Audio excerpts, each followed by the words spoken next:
तुम्हारा वीडियो देख के हिंदुओं के नववर्ष पर हिंदू महासभा ने एक कैलेंडर जारी किया है, जिसको लेकर विवाद हो गया है। दरअसल हिंदू महासभा के कैलेंडर में मुस्लिमों के पवित्र स्थान मक्का मदीना को भगवान शिव का मंदिर बताया गया है।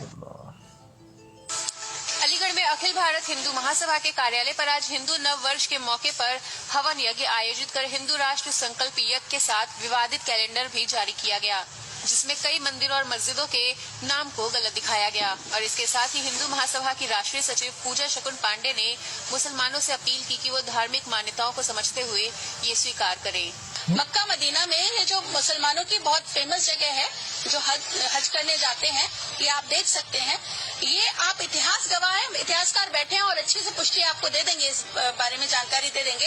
एक्चुअल में ये मक्केश्वर महादेव हैं, गुरु शुक्राचार्य की भूमि है और उनके द्वारा यहाँ पर स्थापित जो मक्केश्वर महादेव है, वहाँ पर सफेद कपड़े पहने जाते हैं, वहाँ पर जल चढ़ाया जाता है। मुसलमान की ऐसी कौन सी मस्जिद है जहाँ पर जल चढ़ाया जाता है या जहाँ पर सफेद कपड़े पहने जाते हैं?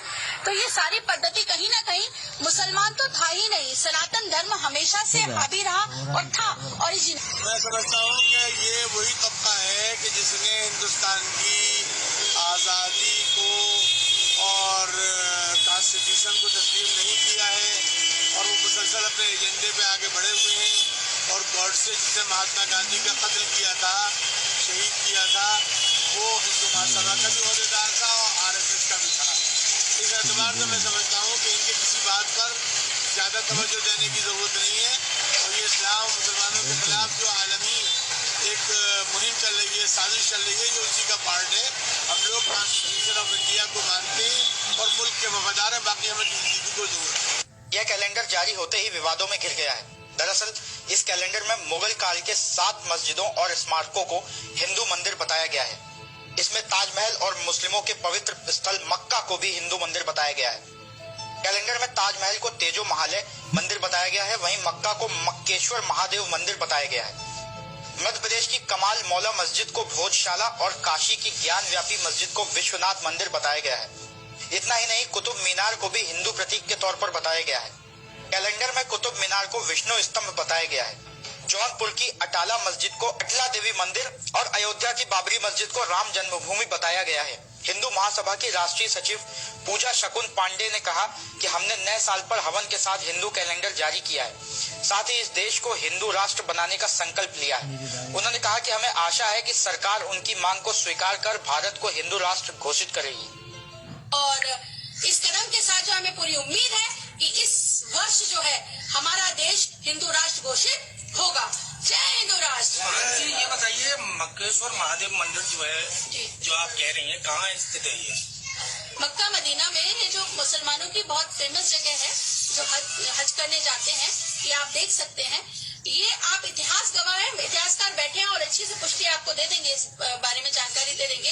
एक्चुअल में ये मक्केश्वर महादेव है, गुरु शुक्राचार्य की भूमि है और उनके द्वारा यहाँ पर स्थापित जो मक्केश्वर महादेव है, वहाँ पर सफेद कपड़े पहने जाते हैं, वहाँ पर जल चढ़ाया जाता है। मुसलमान की ऐसी कौन सी मस्जिद है जहाँ पर जल चढ़ाया जाता है या जहाँ पर सफेद कपड़े पहने जाते हैं?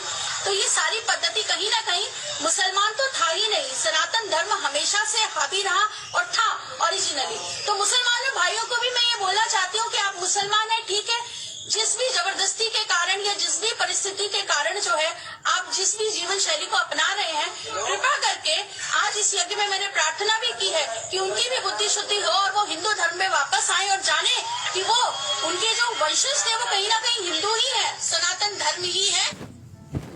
इस कैलेंडर के जारी होते ही विवाद बढ़ गया। इस मामले पर all India Muslim personal law board के कार्यकारी समिति के सदस्य और इमाम ईदगाह के मौलाना खालिद रशीद फरंगी महल ने कहा कि ये दावे निराधार हैं।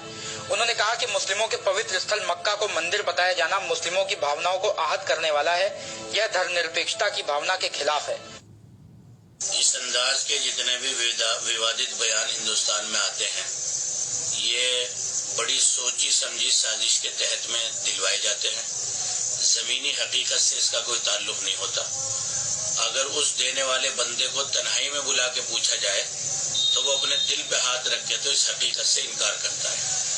दूसरी बात यह है कि चलो, अगर हम तुम्हारे कहने के अनुसार, जैसा कि तुम इकरार कर रहे हो कि हमारे पूर्वज जो है हिंदू थे, तो इस्लाम में कोई ना कोई खूबी तो होगी कम से कम 22 करोड़ हिंदुस्तान में इस वक्त मुसलमान आबाद हैं और तुम्हारे पूर्वजों ने इस्लाम की खूबियों को कुछ तो समझा होगा, इसलिए तुम्हारी भलाई इसमें नहीं है कि हम तुम में वापस हो, तुम्हारी भलाई इसमें है कि तुम इस्लाम की खूबियों को अपने पूर्वजों से समझ के इस्लाम स्वीकार करो और इस्लाम का कलमा पढ़ के इस्लाम की अमन और पीसफुल प्रोग्राम और यहाँ की हिंदुस्तान की गंगा जमनी तहजीब और यहाँ जो इत्तिहाद और मुल्क और सालिमियत इस्लाम की इंसाफ नीति है वो इस मुल्क में जिंदा करो। उन्होंने इस्लामी की जो धार्मिक स्थल है मक्का मदीना, उसमें मोहम्मद इस अंदाज के जितने भी बयान होते हैं ये आदमी के दिवालियेपन की अलामत जहन के। सबसे पहले तो ऐसे लोगों को हम कहेंगे कि किसी अच्छे ऋषि मुनि इंसान से अपने दिमाग की सफाई सुथराई की जाए और बल्कि इलाज भी कराया जाए, इसलिए कि वो मक्कातुल मुकर्रमा जहां अल्लाह का कुरान उतरा, 120 रहमतें उतरती हैं, सारी दुनिया के सारे ऋषि मुनि अंबिया अलैहिस्सलाम वहां गुजरे, वो विश्व का मंदिर कैसे हो सकता है? ये तो एक गोया के बावले पागल इंसान की जो है वो बकवास है, जिसको बकवास के अलावा कुछ हम न अहमियत देते हैं, न ये इस अंदाज की बातें हमारे ऊपर किसी तरह का